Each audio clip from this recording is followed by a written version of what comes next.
ജീവിതത്തെ ശക്തിപ്പെടുത്തുന്ന ദിവ്യ സന്ദേശം. ജീവിതത്തിൽ ചില സമയങ്ങളിൽ നമ്മൾ തളർന്നുപോകും. പ്രശ്നങ്ങൾ ഒരിക്കലും അവസാനിക്കില്ലെന്ന് തോന്നും. എത്ര ശ്രമിച്ചാലും മുന്നോട്ടു പോകാൻ കഴിയാത്ത അവസ്ഥ വരും. അപ്പോൾ നമ്മൾ മറക്കരുതാത്ത ഒരു സത്യമുണ്ട്.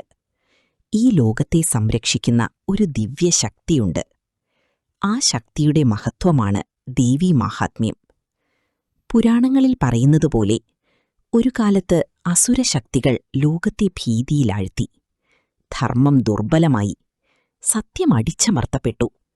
ദേവന്മാർ പോലും സഹായമില്ലാതെ നിന്നു.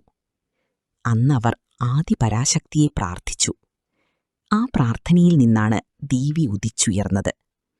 അവളുടെ കണ്ണുകളിൽ തീ പോലുള്ള ശക്തിയുണ്ടായിരുന്നു. മുഖത്ത് കരുണയും സമാധാനവും നിറഞ്ഞിരുന്നു. സിംഹത്തിന്മേലിരുന്ന അവൾ അധർമ്മത്തെ അവസാനിപ്പിക്കാൻ യുദ്ധത്തിനിറങ്ങി.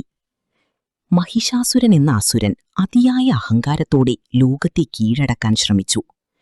എന്നെ ആരും തോൽപ്പിക്കില്ല എന്ന വിശ്വാസത്തിൽ അവൻ ജീവിച്ചു. പക്ഷേ ദേവി നമ്മെ പഠിപ്പിക്കുന്നതിതാണ്: അഹങ്കാരം എത്ര ശക്തമായാലും സത്യത്തിന്റെ മുന്നിൽ അത് തകർന്നു വീഴും. ദേവിയും മഹിഷാസുരനും തമ്മിലുള്ള യുദ്ധം ദിവസങ്ങളോളം നീണ്ടു. അവസാനം ദേവി തന്റെ ദിവ്യശക്തിയാൽ മഹിഷാസുരനെ നശിപ്പിച്ചു. അതൊരു അസുരന്റെ മരണം മാത്രമല്ലായിരുന്നു, അഹങ്കാരത്തിന്റെ പരാജയവും ധർമ്മത്തിന്റെ വിജയവുമായിരുന്നു. എന്നാൽ ദേവി മാഹാത്മ്യം ഒരു പുരാണകഥ മാത്രമല്ല, അത് നമ്മുടെ ജീവിതത്തോടും ബന്ധപ്പെട്ടിരിക്കുന്നു.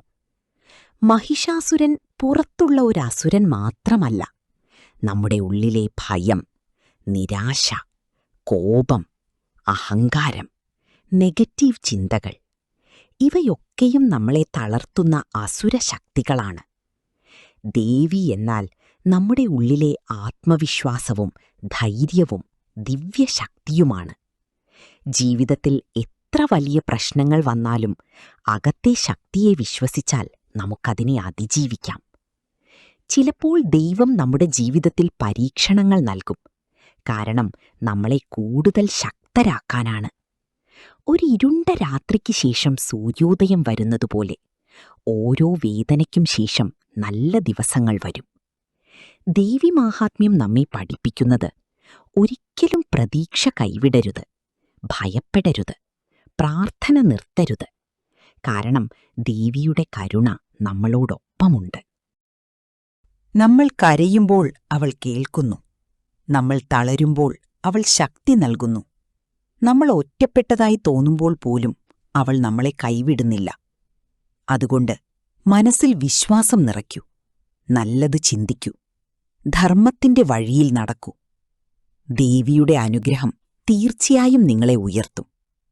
യാ ദേവീ സർവഭൂതേഷു മാതൃരൂപേണ സംസ്ഥിത നമസ്തസ്യൈ നമസ്തസ്യൈ നമസ്തസ്യൈ നമോ നമഃ. ദേവിയുടെ അനുഗ്രഹവും സമാധാനവും എല്ലാവരുടെയും ജീവിതത്തിൽ നിറയട്ടെ. നമസ്കാരം.